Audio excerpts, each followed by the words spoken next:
संपूर्ण राजस्थान को कवर करते हैं हम। राजस्थान की हर खबर देखते रहिए डीपीके न्यूज पर।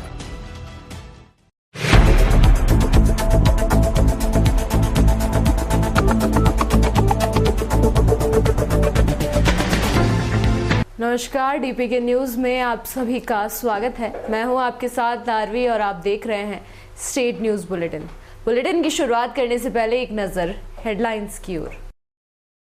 मानगढ़ के लिए नया प्लान बनाने में जुटी सरकार। मोदी ने राजस्थान सहित 4 राज्यों को मानगढ़ को भव्य स्मारक देने का रूप का दिया जिम्मा। जोधपुर में हैंडीक्राफ्ट व्यवसायी के घर में 10 करोड़ की चोरी। 4 नेपाली नौकरों ने फ्राइड राइस में दी नींद की गोलियां। श्रीगंगानगर में 4 बच्चों की सड़क हादसे में दर्दनाक मौत। 5वें बच्चे की हालत गंभीर। और खबरें विस्तार से। प्रधानमंत्री नरेंद्र मोदी हाल ही में आदिवासियों की श्रद्धा के पावन स्थल मानगढ़ धाम को भव्य रूप देने के लिए राजस्थान, गुजरात, मध्य प्रदेश और महाराष्ट्र को एक साथ विकास की कार्य योजना बनाने को कहा था। राजस्थान सरकार की इस कार्य योजना को बनाने में जुट गई है। मुख्यमंत्री अशोक गहलोत सहित मध्य प्रदेश व गुजरात के मुख्यमंत्री भूपेंद्र पटेल ने भी उस वक्त प्रधानमंत्री मोदी के साथ मानगढ़ के पहाड़ पर मंच साझा किया था। तब सभी को उम्मीद थी कि प्रधानमंत्री मानगढ़ को राष्ट्रीय स्मारक घोषित करेंगे, लेकिन प्रधानमंत्री मुख्यमंत्रियों को एक विस्तृत कार्य योजना बनाने का काम सौंप दिया। वहीं मुख्यमंत्री अशोक गहलोत ने मानगढ़ से लौटकर राज्य सरकार के उच्च अधिकारियों को कार्य योजना तैयार करने को भी कह दिया है। मुख्यमंत्री कार्यालय सहित जनजातीय विकास विभाग, मुख्य सचिव और कला और संस्कृति विभाग इसकी तैयारियों में जुटेंगे। खबर जोधपुर से है, जहां हैंडीक्राफ्ट व्यवसायी के घर में उनके घर से 4 नौकर 10 करोड़ की चोरी करके फरार हो गए हैं। शनिवार रात नौकरों ने व्यवसायी व उनके परिवार को फ्राइड राइस में नींद की गोलियां मिलाकर दी और चोरी की वारदात को अंजाम दिया। व्यवसायी अशोक चोपड़ा की बड़ी बेटी ने वारदात की सूचना बिजनेस पार्टनर के विश्नोई को दी। उन्होंने पुलिस को फोन किया, तब तक मामले का खुलासा हुआ। नौकरों ने चोपड़ा की बेटी को पहले नींद की गोलियां दी, इसके बाद 2 ड्राइवरों को खाने में नींद की गोलियां मिलाकर दे दी। पुलिस के मुताबिक परिवार के 4 लोगों को बेहोश करने के बाद नौकर घर में रखी ज्वेलरी और कैश लेकर फरार हो गए। चारों नौकर नेपाली थे। इनमें से एक महिला नौकर भी है जो यहाँ 4 साल से काम कर रही थी। बाकी नौकरों को 2 महीने पहले ही काम पर रखा गया। पुलिस कमिश्नर ने मौके पर पहुंचकर घटनाक्रम का जायजा लिया। मामला एयरफोर्स पुलिस थाने इलाके का बताया जा रहा है।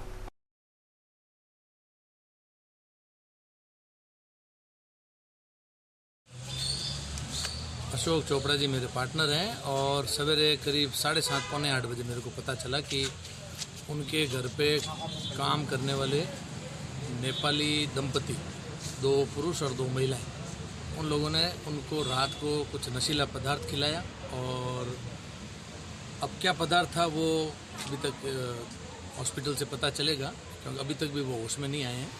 डॉक्टर से उनका इलाज चल रहा है और काफ़ी अलमारियां तोड़ करके लगभग काफ़ी ज्वेलरी,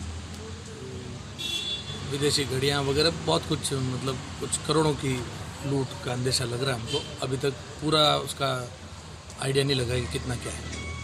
गाड़ी की लेके उनके घर में जितनी भी गाड़ियां थी उन सब गाड़ियों की चाबी भी वो लेके चले गए और एक उनकी गाड़ी को भी, हेक्सा सिल्वर कलर की गाड़ी को भी वो लेकर के चले गए। और ये जो बाहर आप देख रहे हैं, ये जो गेट है, ये भी रिमोट से खुलने वाला गेट है। उस रिमोट से बाहर आकर के गेट भी रिमोट से बंद किया। हम सब लोग भी ऊपर गेट से कूद कर गए। खबर गंगानगर से है, जहां अनूपगढ़ में सड़क हादसे में 4 बच्चों की दर्दनाक मौत हो गई है। वहीं 5वें बच्चे की हालत गंभीर है। 5 बच्चे बर्थडे पार्टी से घर लौट रहे थे, तभी कार अनियंत्रित होकर पुलिया से टकरा गई, जिसमें 4 युवकों की दर्दनाक मौत हो गई। इनमें से 2 सगे भाई थे। ये घटना रात 1:30 बजे की है, जहां चक 87 की पुलिस ने चारों शवों को मोर्चरी में रखवा दिया। मामले की जांच शुरू कर दी गई। खबर राजधानी जयपुर से है, जहां आज प्रताप नगर स्थित स्टार हॉस्पिटल पर आयोजित संडे फ्री क्लिनिक में सीनियर सिटीजन को कंबल वितरित किए गए और बच्चों को उपहार वितरित किए गए। दीपावली स्नेह मिलन मनाया गया, जहां विभिन्न धर्म के लोग, हिंदू, मुस्लिम, ईसाई और सभी जाति के लोगों ने उपहार वितरित कर आपस में मिठाई खिलाकर आगामी नववर्ष के लिए सबके लिए मंगलमय स्वार्थवर्धक को बधाइयां दी। स्टार हॉस्पिटल प्रताप नगर सांगानेर ने आज प्रदूषण का फेफड़ों पर प्रभाव विषय पर कार्यशाला आयोजित की।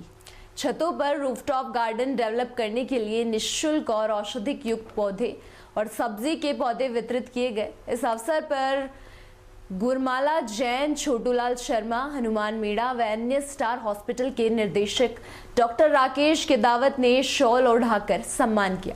डॉक्टर आदेश केदावत ने बताया कि स्टार संडे फ्री क्लिनिक और जयपुर स्वास्थ्य, जयपुर ग्रीन, जयपुर अभियान नंबर तक जारी रहेगा।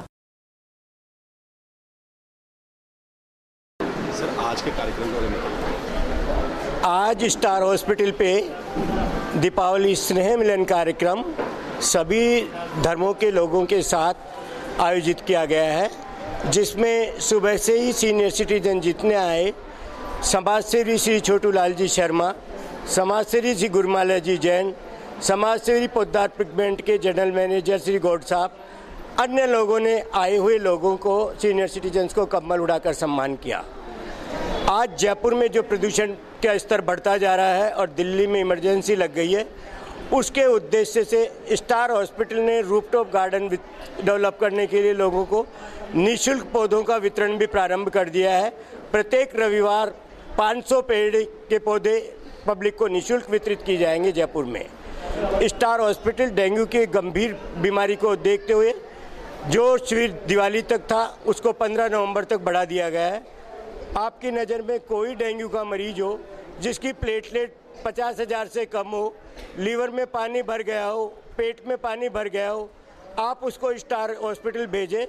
हम उसका बिना एसडीपी, बिना आरडीपी, बिना आईसीयू में रखकर कोशिश करेंगे उसका हजारों लाखों रुपए बचाने की और उसको शीघ्र स्वास्थ्य लाभ देने के लिए। मेरा सभी जयपुर वासियों से निवेदन है कि जयपुर को स्वस्थ जयपुर और ग्रीन जयपुर बनाने में स्टार हॉस्पिटल की भूमिका में आप सहयोग करें। सभी के लिए ये दीपावली का पर्व मंगलमय हो और स्वास्थ्यवर्धक हो, मैं ये कामना करता हूँ। मैं doctor Rakesh Kedawat, star hospital, Pratap Nagar, Sanganer. खबर जयपुर से है, जहां विश्व जागृति मिशन जयपुर मंडल के संस्थापक सुधांशु महाराज के द्वारा स्थापित सोमेश्वर महादेव मंदिर में 334 आदर्श नगर जयपुर के 19वें स्थापना दिवस पर मंदिर प्रांगण में दीपावली स्नेह मिलन समारोह बड़ी धूमधाम से मनाया गया, जिसमें हवन पूजन, नृत्य गायन और राम दरबार की सजीव झांकियां और योग प्राणायाम, सूर्य नमस्कार का योगाचार्य विशेष डॉक्टर मधु शर्मा द्वारा प्रस्तुति की गई। कार्यक्रम का आरंभ हवन के साथ किया गया। उसके पश्चात राम दरबार का अयोध्या में प्रवेश व राज तिलक किया गया।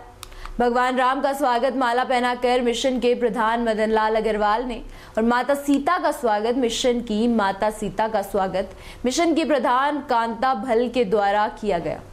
लक्ष्मण का स्वागत मिशन के मंत्री द्वारका प्रसाद मटुरेजा के द्वारा और राम भक्त हनुमान का स्वागत मिशन के महामंत्री रमेश चंद्र सेन और अन्य अधिकारियों व भक्तों के द्वारा किया गया और हनुमान जी की द्वारा भजनों के ऊपर नृत्य करके सभी भक्तों को मंत्रमुग्ध कर दिया गया। सभी भक्तों ने इसकी प्रशंसा की और भविष्य में भी इसी प्रकार के प्रोग्राम करने के लिए निवेदन दिया। इसके पूर्व योगाचार्य डॉक्टर मधु शर्मा द्वारा प्राणायाम आसन का महत्व बताते हुए कहा कि छवि मनुष्य को दिन में आधा घंटे योगासन प्राणायाम अवश्य करना चाहिए। उसका प्रदर्शन करते हुए सभी को अभ्यास भी कराया गया, जिसमें सभी भक्तों को रोज अपने जीवन में अभ्यास अपनाने के लिए कहा गया। मौसम के बदलते हुए मानव शरीर में के गले में विभिन्न प्रकार की बीमारियां, कफ आदि को दूर करने के लिए उज्जाई प्राणायाम पर विशेष जोर देकर प्रतिदिन करने के लिए सभी भक्तों को कहा गया। सभी भक्तों को कहा। सोमेश्वर महादेव मंदिर के 19वें स्थापना दिवस पर मिशन के महामंत्री रमेश चंद्र सेन ने सभी भक्तों से प्रदूषण रोकने और प्लास्टिक का उपयोग नहीं करने का अभियान चलाने का निर्णय भी लिया। कार्यक्रम के अंत में आरती करके भंडारा प्रसादी का विशाल आयोजन भी किया गया। जिसका सभी भक्तों को ग्रहण कर किया गया और मिशन के बाहर सभी कच्ची बस्ती के निवासियों, ठेले वालों को, रिक्शा वालों को आदि को भी प्रसाद वितरित किया गया। कार्यक्रम के अंत में महामंत्री रमेश चंद्र सेन ने सभी भक्तों को आने व सहयोग करने के लिए धन्यवाद प्रस्तुत किया। संजीव झांकियों के लिए प्रबंध करने और सफलतापूर्वक उसे प्रस्तुत करने पर गोपाल कृष्ण बजाज, कोषाध्यक्ष योगाचार्य डॉक्टर मधु शर्मा को योग प्राणायाम की प्रस्तुति करने पर धन्यवाद ज्ञापन किया।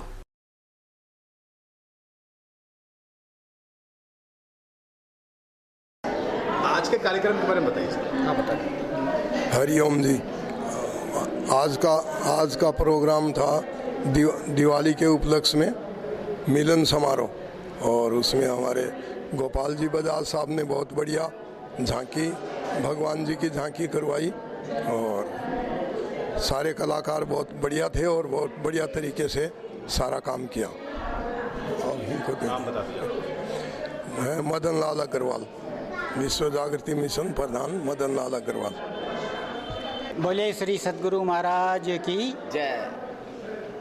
आज का जो विशेष कार्यक्रम दीपावली पारिवारिक स्नेह मिलन समारोह यहाँ मनाया गया, उसमें हमने दो मुख्य रूप से सभी को निर्देश और आदेश या दर्शन कर रहे हैं। भगवान राम की झांकी, राम दरबार और राज तिलक उनका किया गया था, और इस कार्य के लिए हमने हमारे गोपाल कृष्ण जी बजाज हैं, उन्हें ये कार्य सौंपा गया, जो कि सफलतापूर्वक उन्होंने बड़ी अच्छी तरह से झांकियाँ सजा करके उनको राम का, सीता का, हनुमान का नृत्य, गायन और भजन की प्रस्तुति बड़ी सुंदरता से की गई है। उसके पूर्व हमने यहाँ पर ध्यान साधना का कार्यक्रम प्रत्येक रविवार को हमारे यहाँ होता है। मंथ के पहले रविवार को अधिक समय देते हैं, जिसमें सभी को अपने स्वास्थ्य के बारे में ज्ञानवर्धक बातें, प्राणायाम में, योगा में और किस तरह से अपने स्वास्थ्य को ठीक रखा जाए उसके बारे में टिप्स बताए जाते हैं। यहाँ डॉक्टर मधु शर्मा है, वो यहाँ का कार्य संभालती है। योग सबके लिए कराती हैं, और सुबह भी कराती हैं और शाम को भी कराती हैं। शाम को लेडीज आती हैं और उनको सुचारू रूप से उनको गाइडेंस के अंदर उनका कार्य, ये योगा का कार्य चलता है। आज का जो मुख्य हमारा संदेश जो देना था, पर्यावरण के ऊपर देना था सभी को। हम सब लोगों ने सभी भक्तों को, जो उपस्थित जो भी भक्त थे, उन सबको ये कहा कि आज से ही अपने घर में, पड़ोस में और सर्वप्रथम मंदिर के अंदर जो भी पत्तल धोने या प्लास्टिक का जो भी सामान है, आज से हम काम में लेना बिल्कुल बंद कर देंगे। इसी तरह से प्लास्टिक का जो यूज़ है वो अब आज से हमने पर्यावरण के संबंध में और प्लास्टिक के यूज़ के बारे में हमने बताया।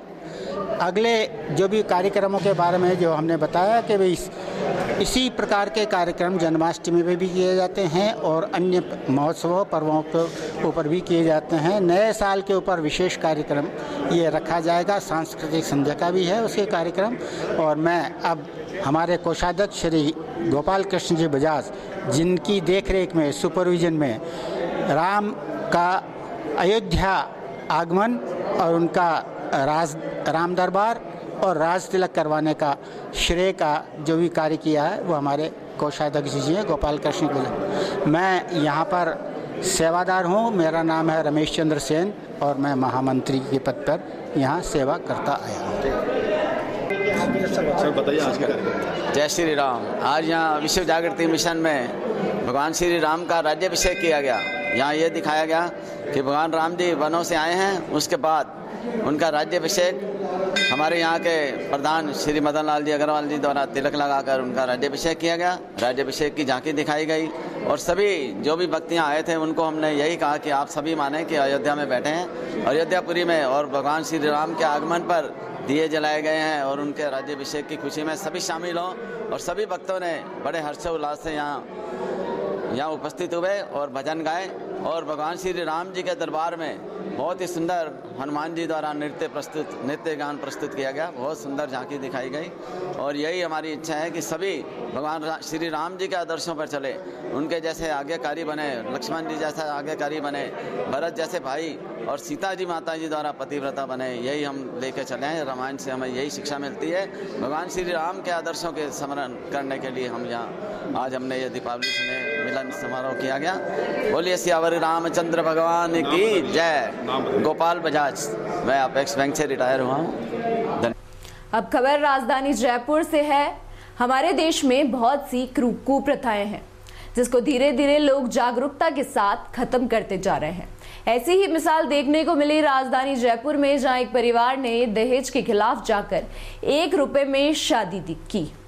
देवउठनी 11 को जितेंद्र कुमार ने शादी में 1 रुपया लेकर शादी रचाई। वहीं ममता पुत्री जगदीश प्रसाद बैरवा निवासी लावना का विवाह जयपुर निवासी जितेंद्र कुमार के साथ हुआ।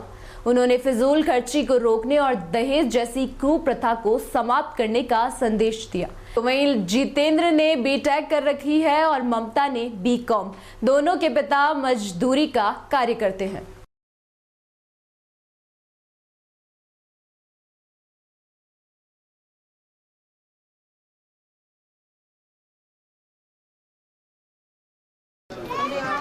भैया, आपने दहेज प्रथा के खिलाफ जाके जो शादी की है उसकी प्रेरणा कैसे मिली आपको? मैंने देखा कि जो अपनी जो नारी है, जो मतलब लड़की है, जो है ना शिक्षा के प्रति है ना जो जागरूक नहीं थी और समाज में है ना जो दहेज को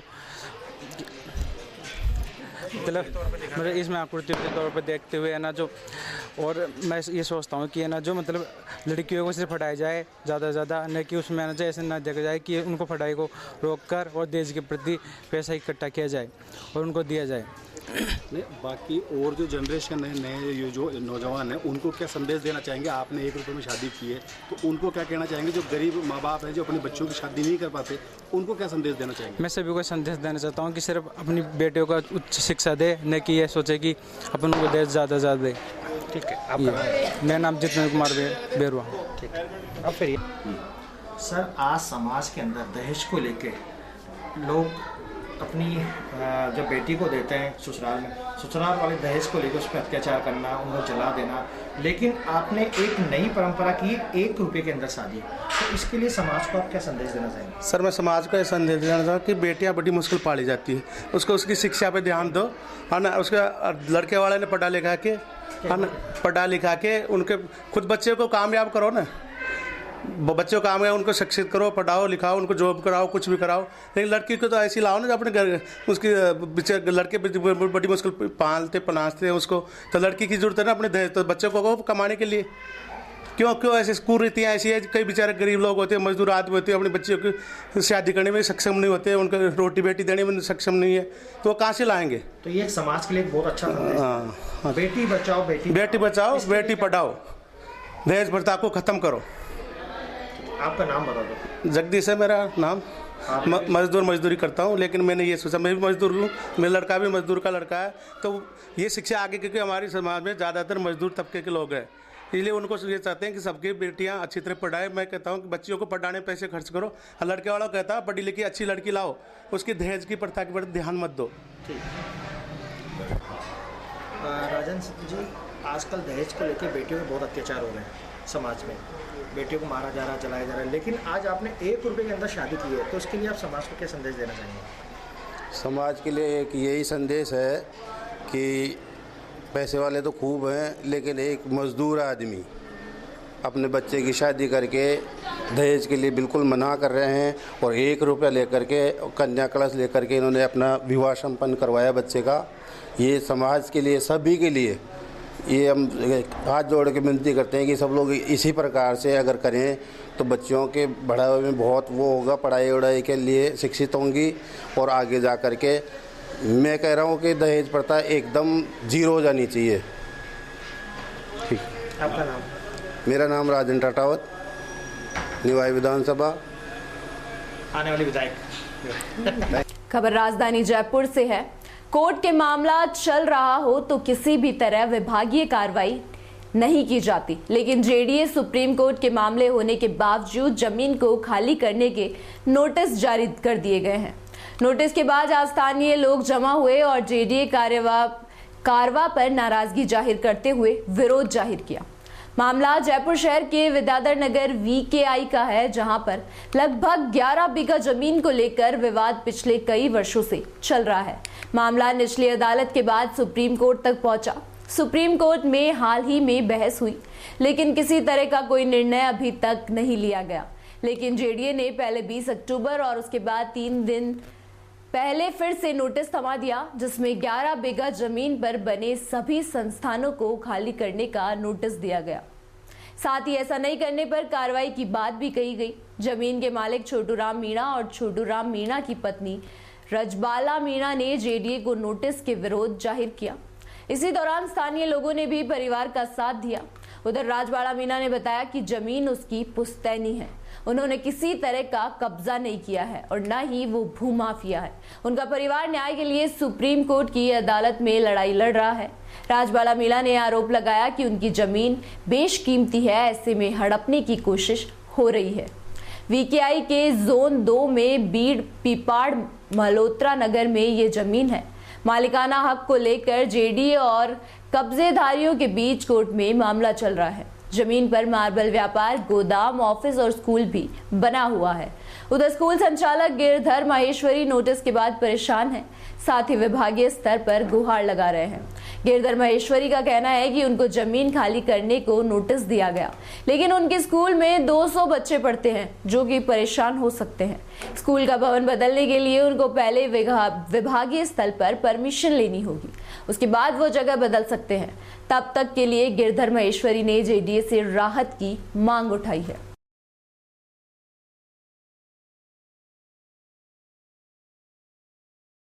सर एक्चुअली जेडीए से हमारा प्रॉब्लम चल रहा है। जेडीए जो है नाजायज कब्जा करने की कोशिश कर रही है हमारी ज़मीन पे। हमारा कम से कम हमारी पुश्तैनी ज़मीन है सर, खातिरदारी की ज़मीन है ये। तो अभी सर सुप्रीम कोर्ट में फ़िलहाल हमारा केस एडमिट हुआ है 2018 में। 18 में केस एडमिट हुआ। देन 3 नवंबर को एक नोटिस जारी किया है, जिसमें कि सुप्रीम कोर्ट को बोला गया है कि वो काउंटर फाइल जमा कराए और हमारे जो फैमिली में जो लोग एक्सपायर हो चुके हैं उनके खिलाफ भी नोटिस जारी किए गए हैं। लेकिन सर हमने वहाँ पे सबमिट करा दिया जेडीए को सब कुछ, लेकिन सर फिर भी काउंटर एफिडेविट दे दी कि वो जमा कराए, लेकिन जेडीए जो उसको इग्नोर मार रही है, वो कुछ सुन ही नहीं रही है और वो तो तानाशाही सरकार चला रही है सर। आए दिन सारे दिन भर गाड़ियाँ आती हैं, बुलडोजर तक वो लेके आते हैं और तोड़ने की धमकी देते हैं। अब प्रेजेंट टाइप भी सर वो ऐसा कर रहे हैं कि मतलब कि उन्होंने बिल्कुल हालत खराब कर रखी है सर। अब वो सर अब बता दीजिए मामला सुप्रीम कोर्ट में चल रहा है, किस तरह सुप्रीम कोर्ट में चल रहा है सर। सुप्रीम कोर्ट में चल रहा है सर। हमारे ये खातिरदारी की ज़मीन है, उसमें हमारा जेडीए से चल रहा है ये, जिसमें सर नीचे से जो केस है वो हालांकि सुप्रीम कोर्ट में यदि केस पहुँचा था तो सिंपल सी बात है कि नहीं जीते होंगे हम, लेकिन फिलहाल विचाराधीन है ये केस, विचार में चल रहा है सर ये केस। कोर्ट में विचाराधीन है सर। जेडीए का क्या मामला है? एक बार कोर्ट की बात तो आपने बता दी, जेडीए का क्या मामला है? सर जेडीए कहती है कि ये प्रॉपर्टी उसकी है, और जबकि हमारे पास हमारी खातिरदारी की जमीन है, हमारे पास सारे डॉक्यूमेंट्स है, हमारे पास जमाबंदी है। जमाबंदी है सर अपने पास शुरू से है सर। कम से 40 मतलब कि हमारे तो पुश्तैनी जमीन है, 40-45 साल से जमाबंदी हमारे पास है। 40 साल से हम केस ही लड़ रहे हैं सर यहाँ पे। जेडीए की तरफ से कितने नोटिस यहाँ पे लोगों को दिए गए हैं? कितने नोटिस सर? कितने अंदाजे 9 नोटिस दिए गए हैं सर। पूरी जमीन पे नहीं दिया गया है, 9 नोटिस पे दिया गया है। 9 जगह जिस जमीन पे जेडीए कब्जा मांग सर 12 बीघा नहीं सर, कभी नहीं हुआ है। यदि उनको करना था तो सुप्रीम कोर्ट में 2018 में केस एडमिट हुआ था, वो कहते उनकी जगह है। तो 4 साल में फिर उन्होंने क्या किया? फिर 4 साल में क्यों नहीं आए वो? फिर अचानक कैसे विदिन ये 10-15 डेज में कैसे आ गए वो? 4 साल तक कहाँ पे थे सर वो लोग? कितने लोग प्रभावित हो रहे हैं इससे? सर 1000 लोग प्रभावित हो रहे हैं। अपनी झुग्गी झोपड़ी वाले काफी लोग रह रहे हैं बेचारे। उनके लड़के से गोदाम के मार्बल मीणा, सन ऑफ छोटू मीणा, ये हमारी पुश्तैनी जमीन है जिसपे जेडीए कार्रवाई कर रहा है। सुप्रीम कोर्ट के आदेश आए हुए हैं, जिसके खिलाफ भी ये कार्रवाई कर रहे हैं। सुप्रीम कोर्ट की कोई नहीं सुन रही है। सुप्रीम कोर्ट ने इनको नोटिस जारी कर दिए, उसके बाद भी ये कार्रवाई कर रहे हैं। हमने जेडीसी को भी आदेश दिए, जेडीसी ने इनको बोल दिया, उसके बाद भी सुनाई नहीं हो रही है इनकी। और ये हमारे पास सेटलमेंट की कॉपी है और हमारे पास जमाबंदी है, हमारी पुश्तैनी ज़मीन है। सुप्रीम कोर्ट से इनके 3 तारीख को आदेश दे दिए काउंटर एफिडेविट जारी करने के लिए, जो कि हमारे पास है और जेडीए के पास भी पहुंच गया। और क्या लगता है आपको जेडीए की तरफ से जो नोटिस दिए गए हैं किस तरीके से मतलब एक तरफा कार्रवाई कोई की जा रही है या और किसी का कोई इसमें पक्ष लिया जा रहा है या गलत है, क्या मामला है? सर ये भूमाफिया है, ये जेडीए के भूमाफिया है जो एसपी का पीछे की साइड मकान बना है उसके मकान के चक्कर में सारा हो रहा है। इधर की जमीन अपनी काट दी और इनने रिको वालों को भी नोटिस दे दिया, रिको वालों को भी नोटिस दे दिया। रिको का कोई लेन देन नहीं है, रिको को भी नोटिस दे दिया। नहीं, वो जो आप बता रहे हैं जो माफिया भूमाफिया बता रहे हैं उनकी वजह से आप लोगों को क्यों परेशानी उठानी पड़ रही है, वो वजह होती है? सर इतनी मौके की जगह है, ये भूमाफिया चाहते ही हैं, बिल्डर्स लगे हुए हैं, सेठ लगे हुए हैं, जितने भी अफसर्स हैं सब चाहते ही हैं। आप देखिए ना जमीन कौन सी है सर, ये कौन छोड़ेगा इसको? अगर वो हमें भूमाफिया बता रहे हैं, यदि हम होते सर तो आज तक यहाँ पे क्या कुछ खड़ा कर चुके होते, तो आज तक निकल चुके होते। आज कितने लोग झुग्गी झोपड़े में रहते हैं, किराए में दे रखी है हमने, नहीं तो अभी ये कब का खाली करा देते या हम बेच जाते इसको सोसाइटी के पट्टे में काट के, पर हमने नहीं बेची। भाई सुप्रीम कोर्ट के केस आएगा उसके बाद हम करेंगे इसका जो भी करेंगे। स्कूल से हूँ, गिरधर माहेश्वरी। इस बिल्डिंग में 7 साल से स्कूल चल रही है। अभी हमें 20 तारीख को जेडीए से नोटिस मिला है, तो हमें मालूम हुआ कि जेडीए के हिसाब से ये अतिक्रमण की जगह है, जैसा जेडीए कहना चाह रहा है। वो हम टेनेंट है और किराए पर ये बिल्डिंग ले रखी है हमने 7 साल से ये स्कूल चल रहा है, लेकिन हमने 2.5 साल से इस स्कूल को अंडरटेक किया है, टेक ओवर किया है जयपुरिया ग्रुप से। और ये इस हमारे जो ओनर हैं वो छोटू मीणा जी नहीं है, एज पर हमारे पेपर जे सिद्धू साहब है। तो 20 तारीख को जैसे नोटिस हमें मिला, हमने हमारे लैंडलॉर्ड सिद्धू साहब को वो दे दिया। उन्होंने वहाँ जेडीए कोर्ट में अपना जवाब प्रस्तुत कर दिया, उसका वो रिस्पॉन्स दे दिया और शायद जेडीए उनके आंसर से या रिप्लाई से सेटिस्फाई नहीं हुआ, तो उन्होंने परसों शाम को 6 बजे वापस हमारे को एक नोटिस दिया है। उसमें इंडिविजुअल नोटिस दिया है या सबको? नहीं, हमें इंडिविजुअल नोटिस दिया है स्कूल को और इनको आसपास सबको इंडिविजुअल नोटिस दिया है। और उसमें हमें ये लिखा है कि भाई आपने जवाब जो पेश किया है उससे हम संतुष्ट नहीं है और अतिक्रमण की जगह है, इसे आप अविलंब रूप से खाली कर दें और करके और कार्यालय को सूचित करें। अगर आपने ऐसा नहीं किया तो ये फिर हटा दिया जाएगा। जो है आप लोगों हमारा कहना ये केवल इतना सा है कि स्कूल बच्चों से संबंधित वो होता है, और अगर अचानक हमारे को कहा जाए तो आप समझ सकते हैं कि कितनी तकलीफ वाली बात है। हाँ, हम कानून के साथ हैं, न्याय संगत जो भी चीज़ हो, विधि सम्मत हो, हम करने के लिए तैयार हैं। हमें अगर ऐसे इंस्ट्रक्शंस मिलेंगे खाली किए जाए हैं, हम बिल्कुल तैयार हैं, हमें कहीं कोई तकलीफ नहीं है, लेकिन थोड़ा सा हमें समय दिया जाए जिससे अल्टरनेटिव अरेंजमेंट हो सके। एक चीज़, दूसरी चीज़, शिक्षा विभाग से, जैसे कि मान्यता प्राप्त स्कूल है, शिक्षा विभाग के ये नियम है कि स्कूल की बिल्डिंग एक जगह से दूसरी जगह बिना उनकी अनुमति, बिना उनके परमिशन के शिफ्ट नहीं कर सकते। यदि हम स्वेच्छा से भी करना चाहें मैनेजमेंट, तो वो नहीं कर सकता है बिना शिक्षा विभाग की स्वीकृति के। इवन कि अगर एडजॉइनिंग में बिल्डिंग हो तो आप एक बिल्डिंग से दूसरी बिल्डिंग में उनके विभागीय नियमानुसार नहीं जा सकते। तो हमारा केवल इतना सा सबमिशन है कि एक तो समय दिया जाए, दूसरी चीज़ एटलीस्ट इतना तो टाइम दे कि हम दूसरी व्यवस्था करके शिक्षा विभाग को अनुमति के लिए आवेदन कर दें और उनसे अनुमति लेकर के सर हम दे दें। हमें कहीं कोई तकलीफ नहीं है और हम we are just tenant here, क्योंकि ये जो मेन मैटर है that is related with our landlord. ठीक है, फिर वही मतलब है आप ये बता रहे हैं 7 साल से आपके। हाँ जी जी, लेकिन 7 साल से पहले यहाँ पर क्या? 7 साल से पहले ऐसा है कि पहले 4 साल के लिए बिल्डिंग खाली थी और ऐसा बताते हैं कि पहले ये होटल और बार थी। होटल था पहले, हाँ पहले ये जो नोटिस आए जो इतने लोग। सृष्टि इंटरनेशनल स्कूल, यहाँ पर मैं एक अपील रखना चाहती हूँ कि ये विद्यालय बच्चों का है, बच्चों के लिए है, तो बच्चों के भविष्य को देखते हुए थोड़ा सा समय यदि हमें मिलता है, क्योंकि एक प्रोसेस के साथ ही विद्यालय शिफ्ट हो सकता है।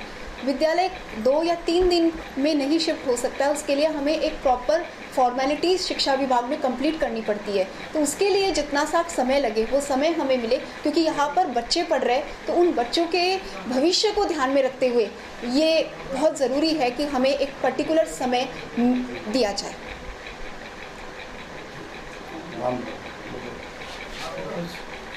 खबर गंगानगर के घड़साना की है, जहां क्रय विक्रय सहकारी समिति की नई धान मंडी में आज एक बार फिर किसान यूरिया और डीपीए की खाद लेने की लंबी कतार लगी। इन दिनों किसान को खेत में यूरिया और डीपीए खाद बहुत जरूरी है, लेकिन पर्याप्त मात्रा में डीपीए और यूरिया खाद नहीं मिलने के कारण किसानों को बहुत अधिक परेशानी का सामना करना पड़ता है। हजारों की संख्या में किसान क्रय विक्रय सहकारी समिति नई मंडी घड़साना के समक्ष एकत्रित हुए। यूरिया नहीं मिलने से असंतुष्ट किसानों ने अधिकारियों के खिलाफ जमकर नारेबाजी की। किसान नेता व आप पार्टी के पूर्व अध्यक्ष सुनील बिश्नोई ने बताया कि कृषि कार्य के लिए यूरिया खाद का समय पर मिलना जरूरी है। किसानों को अगर खाद समय पर नहीं मिलता तो वो इससे अच्छी फसल तैयार नहीं हो पाती और किसानों को नुकसान उठाना पड़ता है।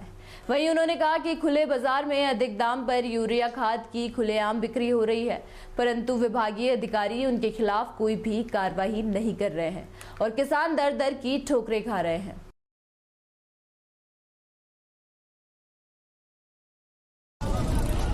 मेरे को इन किसानों ने फोन किया था कि हमें कई दिन हो गए यहाँ धक्के खा रहे हैं, हमें बुलाते हैं कि यूरिया ले जाओ, पर यूरिया दे नहीं रहे हैं।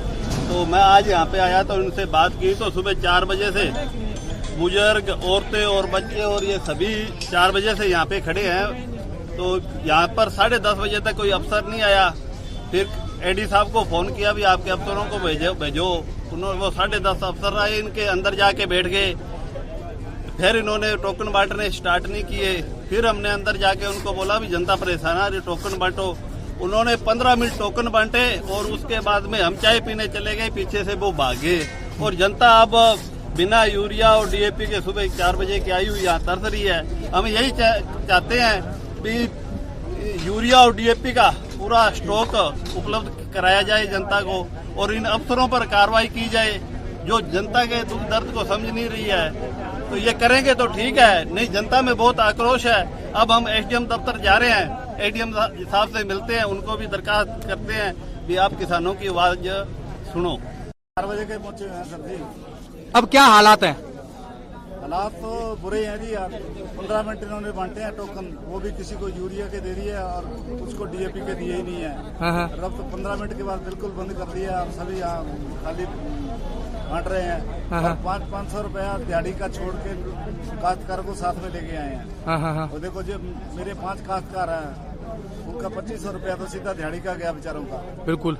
आज सारा दिन काम बंद हो गया, पानी लगा पड़ा है, ना हम उसमें खाद मिल रही है ताकि हम उसमें बिजाई कर सकें। अभी दूरभाष के माध्यम से आरओ से बातचीत हुई थी, तो उसको लेकर क्या कहेंगे आप? सर ऐसा अभी कोई सेटिस्फैक्ट्री जवाब तो दे नहीं रहा है कोई भी अफसर, सीधी सी बात है। या हमें शाम को इनको यहाँ के अधिकारियों को फोन किया था, वो कहते भी कल को आ जाओ, 2 गट्टे डीएपी मिलेंगे और 3 गट्टे मिलेंगे यूरिया के। बट यहाँ किसी को भी नहीं मिले हैं, 50% को भी नहीं मिले हैं। ठीक है। ਅਸੀਂ ਸਵੇਰੇ 5 ਵਜੇ ਦੇ ਆਏ, ਸਾਨੂੰ ਕੋਈ ਖਾਦ ਨਹੀਂ ਮਿਲੀ, ਸਾਡੇ ਖੇਤ 'ਚ ਬੱਤਰ ਸੁੱਕੀ ਜਾਂਦੀ ਹੈ, ਕਦੇ ਸਾਨੂੰ ਬੀਜ ਨਹੀਂ ਮਿਲਦਾ, ਡੀਏਪੀ ਨਹੀਂ ਮਿਲਦੀ, ਡੀਏਪੀ ਮਿਲਦੀ, ਯੂਰੀਆ ਨਹੀਂ ਮਿਲਦੀ। ਹੁਣ ਦੱਸੋ ਕੀ ਕਰੀਏ ਅਸੀਂ? ਨਾ ਅਸੀਂ ਲੈਣ 'ਚ ਲੱਗ ਸਕਦੇ ਹਾਂ, ਸਾਡੇ ਖੇਤਾਂ 'ਚ ਕੰਮ ਬਹੁਤ ਹੈਗਾ। ਹੁਣ ਅਧਿਕਾਰੀ ਨਾਲ ਜਿਵੇਂ ਗੱਲ ਹੋਈ ਤੁਹਾਡੀ, ਤਾਂ ਹੁਣ ਉਹਨਾਂ ਨੇ ਕੀ ਕਿਹਾ? ਅਧਿਕਾਰੀ ਕਹਿੰਦੇ ਦੇਖੋ ਜਿਵੇਂ ਟੋਕਨ ਵੰਡੇ 400 ਟੋਕਨ ਵੰਡੇ, ਵੰਡ ਕੇ ਟੱਪ ਗਏ तो सानू दस के नहीं गए भी होर खाद हैगी है या है नहीं, आप टप के असि सुनने वांगू बैठे थे। फिलहाल इस बुलेटिन में इतना ही। देखते रहिए डीपीके न्यूज। नमस्कार।